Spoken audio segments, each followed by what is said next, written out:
कर्पूरगौरं करुणावतारं संसारसारं भुजगेन्द्रहारं सदा वसन्तं हृदयारविन्दे भवं भवानी सहितं नमामि।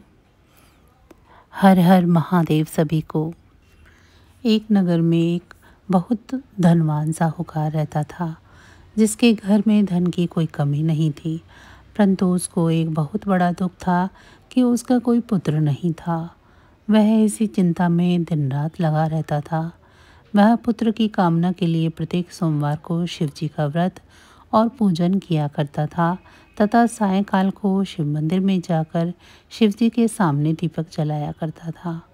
उसके उस भक्ति भाव को देखकर एक समय श्री पार्वती जी ने शिव जी महाराज से कहा कि महाराज, यह साहूकार आपका अनन्य भक्त है और सदैव आपका व्रत और पूजन बड़ी श्रद्धा के साथ करता है।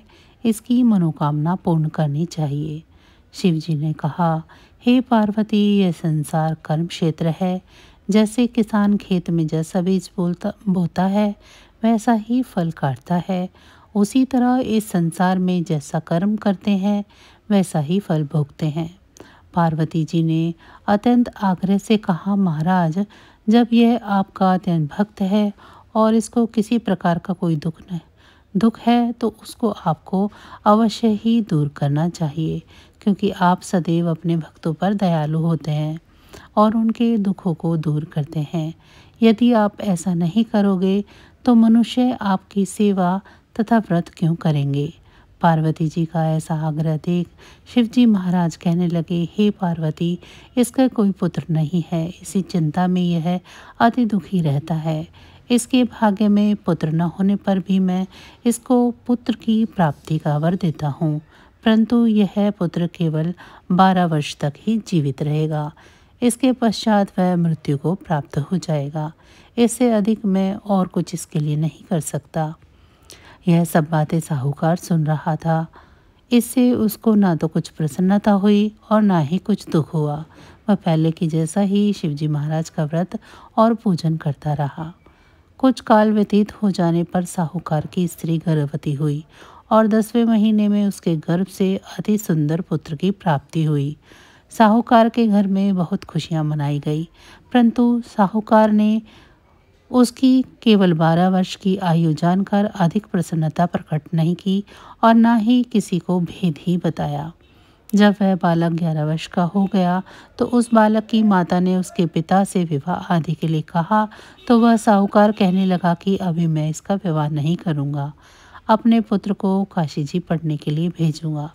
फिर साहूकार ने अपने सारे अर्थात बालक के मामा को बुलाकर उनको बहुत सारा धन देकर कहा, तुम इस बालक को काशी जी पढ़ने के लिए ले जाओ और रास्ते में जिस स्थान पर भी जाओ यज्ञ तथा ब्राह्मणों को भोजन कराते जाओ।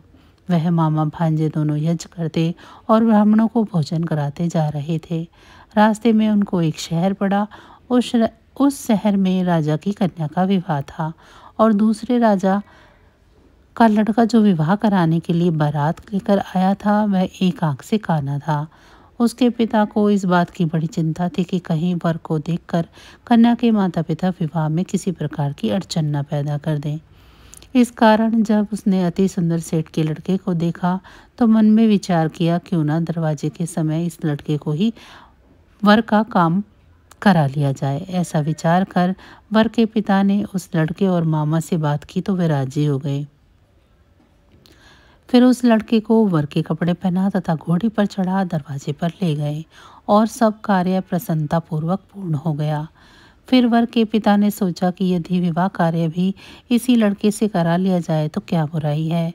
ऐसा विचार कर लड़के और उसके मामा से कहा, यदि आप फेरों का और कन्यादान का काम भी करा दें तो आपकी बड़ी कृपा होगी और मैं इसके बदले आपको बहुत सारा धन दूंगा। तो उन्होंने स्वीकार कर लिया और विवाह कार्य भी अच्छी तरह से संपन्न हो गया। परंतु जिस समय लड़का जाने लगा तो उसने राजकुमारी के चुन्नी के पल्ले पर लिख दिया कि तेरा विवाह तो मेरे साथ हुआ है, परंतु जिस राजकुमार के साथ तुमको भेजेंगे वह एक आंख से काना है और मैं तो काशी जी पढ़ने जा रहा हूँ। लड़के के जाने के पश्चात उस राजकुमारी ने जब अपनी चुनरी के पल्ले पर ऐसा लिखा हुआ पाया तो उसने राजकुमार के साथ जाने से मना कर दिया और कहा कि यह मेरा पति नहीं है। मेरा विवाह इसके साथ नहीं हुआ है, जिसके साथ हुआ है वो तो काशी जी पढ़ने गया है। राजकुमारी के माता पिता ने अपनी कन्या को विदा नहीं किया और बारात वापस चली गई। इधर सेठ का लड़का और उसका मामा काशी जी पहुंच गए। वहां जाकर उन्होंने यज्ञ करना और लड़के ने पढ़ना शुरू कर दिया। जब लड़के की आयु 12 साल की हो गई उस दिन उन्होंने यज्ञ रच रखा था कि लड़के ने अपने मामा से कहा, मामा जी आज मेरी तबीयत कुछ ठीक नहीं है। मामा ने कहा कि अंदर जाकर थोड़ी देर सो जाओ। लड़का अंदर जाकर सो गया और थोड़ी देर में ही उसके प्राण निकल गए। जब उसके मामा ने आकर देखा कि वह मुर्दा पड़ा है तो उनको बहुत दुख हुआ और उन्होंने सोचा कि अगर मैं अभी से रोना पीटना मचा दूंगा तो यज्ञ का कार्य अधूरा रह जाएगा। अतः उसने जल्दी से यज्ञ का कार्य समाप्त कर ब्राह्मणों के जाने के बाद रोना पीटना आरंभ कर दिया।